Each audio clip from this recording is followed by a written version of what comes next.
Well, something a little bit different. As you know, before Christmas, the turntable decided to give up the ghost. Just stopped working, just got an error message on the old control panel. So I've not been able to have any fun with this part of the layout. All I've been able to do is drive a train onto it, and then I've been leaning over famous Hand of God, turning it round, sending it on its way again, which obviously isn't ideal. So the time has come to try and look at this now to see if I can get it working again.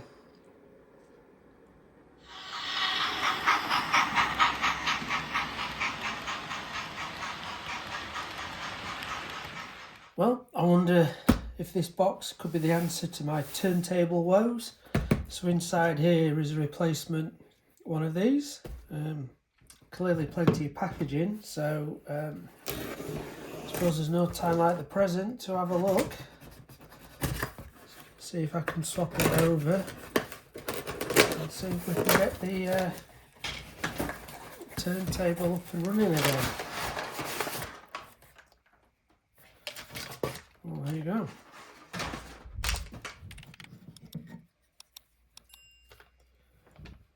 Right, identical, apart from the display, you don't get that, so that must just pull out hopefully and clip in there, but we'll have a look, see if we can get it up and running.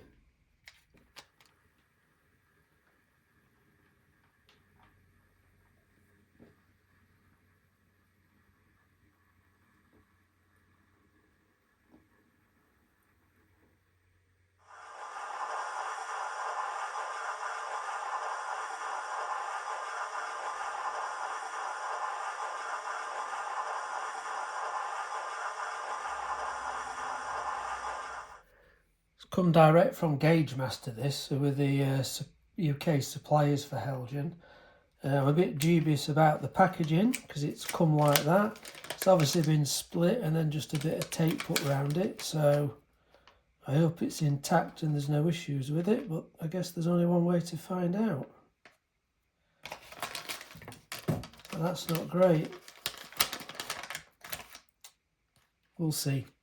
So the first thing I've done, I've just pulled that out.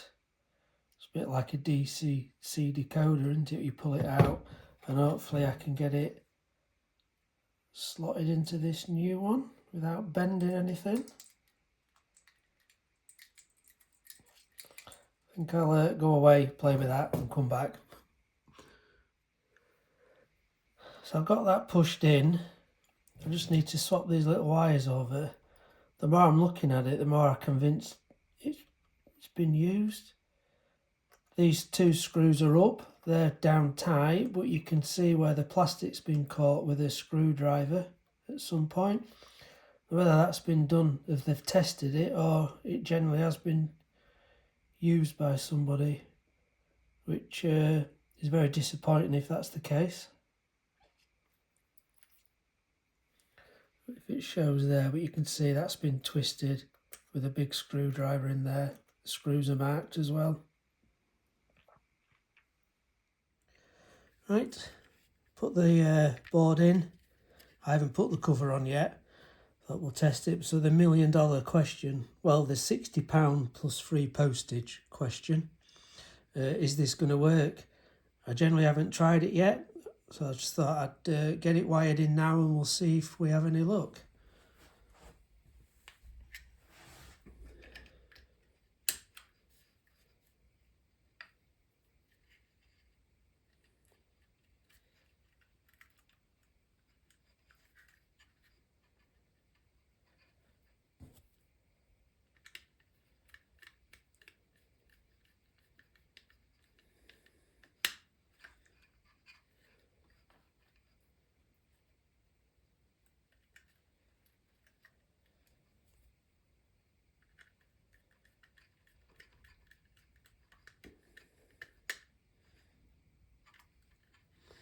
Well, that is promising. That's something we've not had before. Calibrate.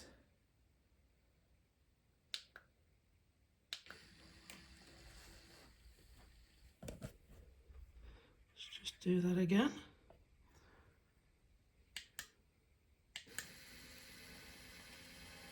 It's spinning.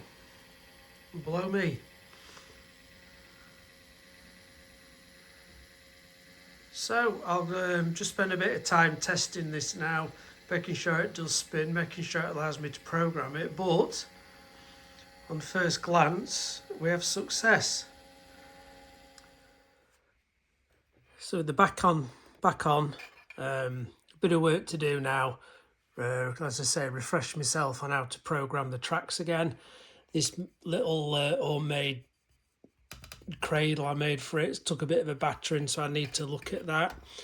And then the other thing is just what I'm going to do to avoid the issue, which I think was caused by all that shorting. I think that's what blew this board. So if you're using it analog, because I'm not using it DCC, where my controller controls the different positions, you can give it its own dedicated power supply, which is one possibility. But then I'd seen, I think it could have been New Junction, where he'd put, it's like a circuit protection device just after his power unit before it hits all the track. I think they're about £70. It could have been DCC Concepts. And I'm just wondering whether to put one of those in as well, because it'll not only protect this, but it'll protect my locos. And I suppose if it protects just one decoder from blowing, you've got your money back. So I might look at investing in one of those as well, just so everything's protected. But I'm quite chuffed with that. Something's gone right at the first attempt. So £60 as opposed to £300 plus for a new turntable. I think it's a bit of a winner, that one.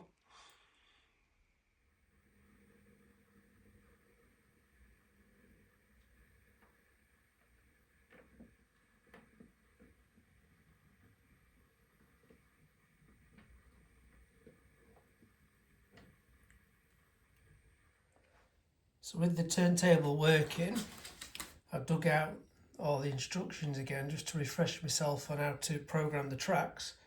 But this packaging, and whether it's been used before, is still niggling me. So I thought I'll see if there's anything programmed in it already, because surely if it was brand new there'd be no tracks programmed. So I just went through the menus and put a couple in, and there's 14 tracks programmed, but they are the same tracks that I had programmed, which has confused me. So all I can presume is there is a circuit board in that turntable, which could have been the other thing that blew. I wonder if that stores all the positions and not this one on the control panel. Maybe the one on the control panel is just for all the functions. So I guess a positive is I don't need to do any programming because it's all working, and I've just got to hope that it's going to last, this board. It is a new one, and maybe just the packaging's got damaged. Well, that's one maintenance job I can tick off the list, which is always good to see. Still got plenty more. There's still those 3 locos. They've been sat there for over a year now. I've got some running issues with them, and I just haven't got around to doing anything. Again, something I must do, but now the turntable's done, I'm going to get back to the fiddle yard and try and get as much of the second ladder completed.